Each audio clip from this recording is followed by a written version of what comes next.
Hi, I'm the Reverend Jeff Frank of St. Paul's Universalist Church, and on September 13th at 10 o'clock, we are going to attempt to resume in-person services. A lot of thought and effort has gone into this, with safety of our parishioners being our primary concern.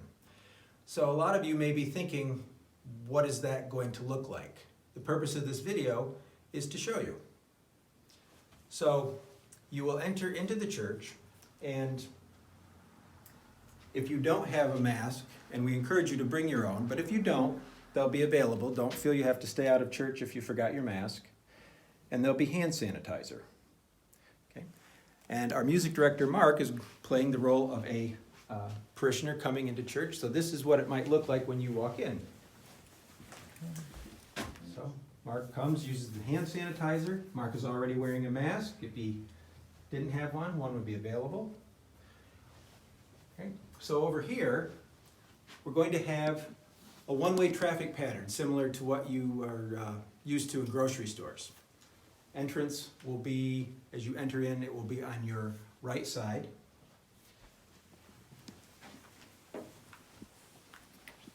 Upon coming into the sanctuary, the ushers will be doing one of two things. One will be taking people's temperatures, while the other usher will be over here marking off who comes in. And the purpose of that is contact tracing in the event that we need to provide the county health department with such information. So we have thought of that. You don't have to come up. One usher will be doing the temperature, the other one will be marking people off. One thing you might be wondering about is, announcements, offertory, joys and concerns.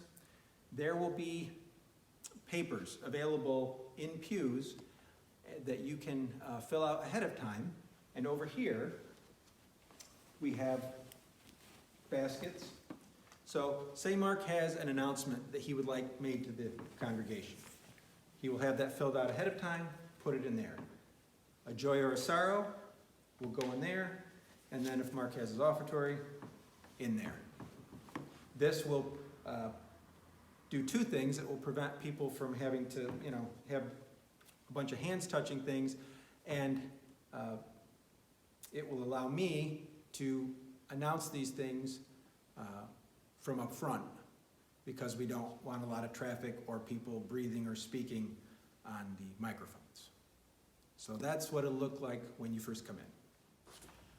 Another thing we don't want to do is have everybody's coats and scarves and whatnot in cooler weather touching one another.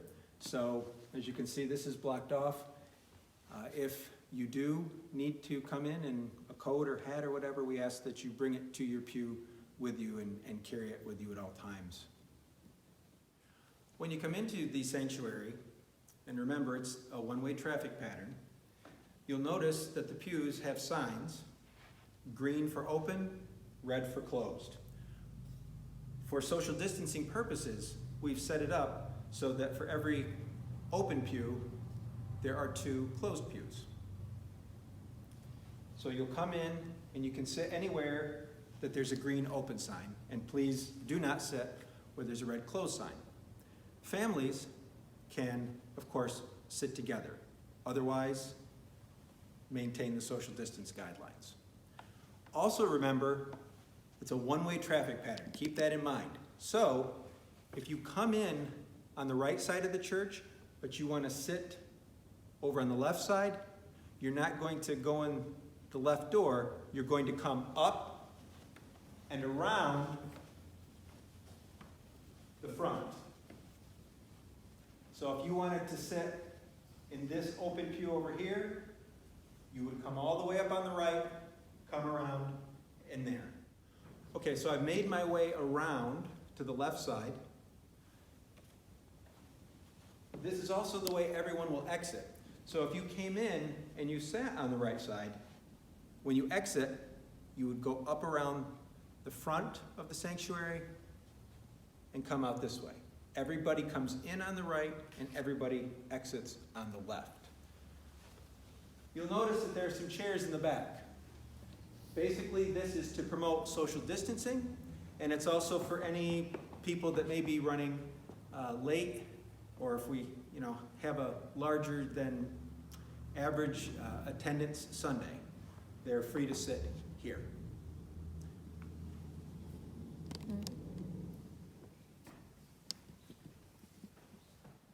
So we designed the service differently this year to try to make sure we were limiting aerosols in the air.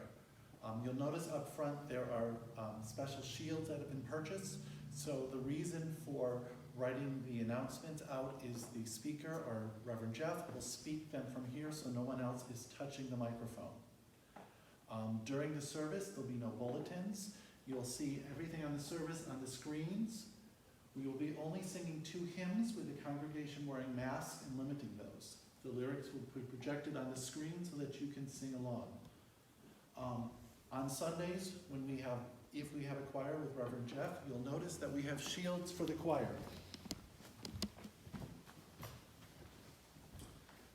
Choir will be socially distanced behind each shield so that they can be safe. If we don't have this,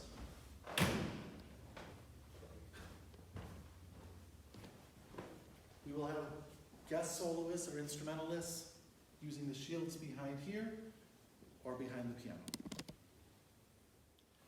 So Mark had mentioned a modified order of service, and I just want to go through it with you briefly so you know what to expect. So we'll have gathering music, announcements, which will, have been collected in the back, and I'll be reading all of those. An instrumental or solo singing call to worship, opening words. I'll be lighting the chalice, or the guest speaker will be lighting the chalice. We'll reduce traffic by not having the ushers do it. We'll have an opening song, 2 to 3 verses only, and the words for that will most likely be projected up on the screens or in handouts. Our normal words of affirmation, joy, sorrows, and concerns will be shared either by myself or Mark, and again, those will have been handed in the back. A prayer and meditation, special music, a reading if we include it. We won't be doing responsive readings, again, to cut down on aerosols in the air. Sermon or homily, a 2 to 3 verse closing song, closing words, and then myself or the guest speaker will extinguish the chalice. We'll close out with our benediction, Be Ours a Religion, and then Mark will wrap it up with closing music. When the church service is concluded, we will be offering coffee hour if you feel comfortable in participating in it. If you feel that that's not socially distanced enough, we understand. And again, you'll be coming out on the left side and going right out the main doors. If you do choose to come to coffee hour, you'll be using the staircase. Please be aware that the back door and in the fellowship hall, and we'll be looking at that in just a minute, will be locked during the service. We do understand that there are some members that have difficulty navigating staircases, and if you wish to participate in coffee hour and the stairs is a challenge, of course, you can go out, take the ramps, and come in the back. So as you can see, we have divvied up the tables and chairs in the fellowship hall to respect social distancing guidelines. So, no more than 3 people to an individual table. Tables are at least 6 feet apart. Food will be prepackaged with the exception of coffee.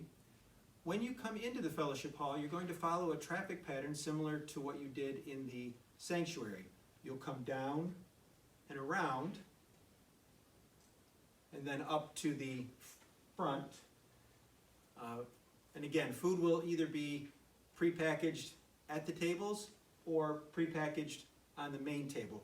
The goal is to not cause a bottleneck of people in any one location. You can see Mark standing out there in the serving area.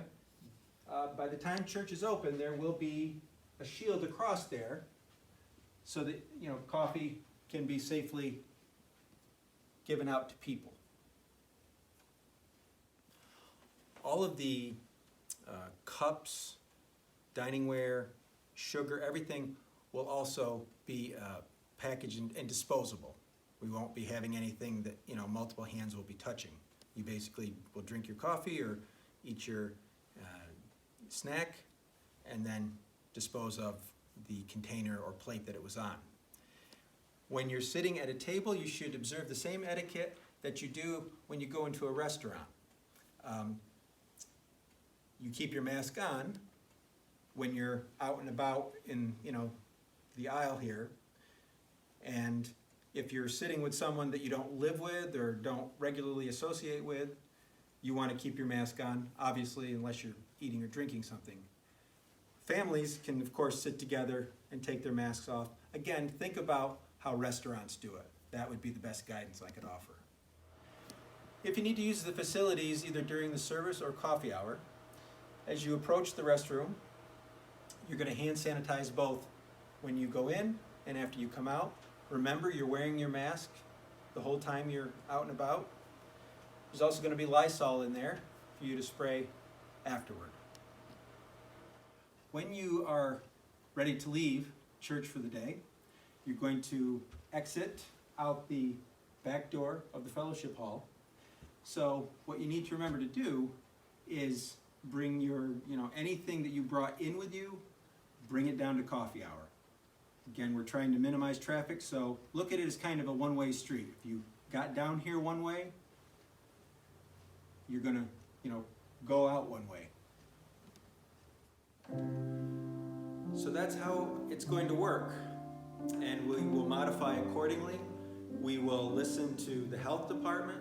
We will listen to you. If we need to go back to recorded services, we will do that. But we know that you've been missing the contact and the community, and we wanted to do that,